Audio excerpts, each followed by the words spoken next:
এখন বাজে 8:28, মানে 8:30 মতন বাজে। আর আমাদের এখানে কোনো গাড়ি নেই, একটু একটু গরম পড়ছে আর কারেন্ট যাওয়া শুরু হয়ে গেছে।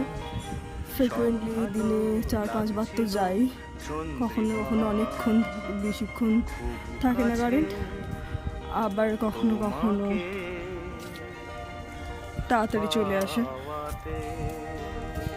তো আমি ছাদে উঠেছি, আজকে 1 এপ্রিল, খুবই সুন্দর লাগছে।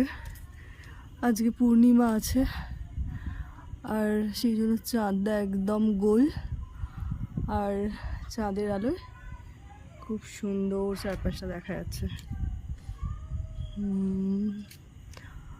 আকাশ পরিষ্কার, কিছু কিছু তারাও দেখা যাচ্ছে। আমি জানি না আমার ক্যামেরাতে কতখানি এসছে, বাট খুব সুন্দর লাগছে।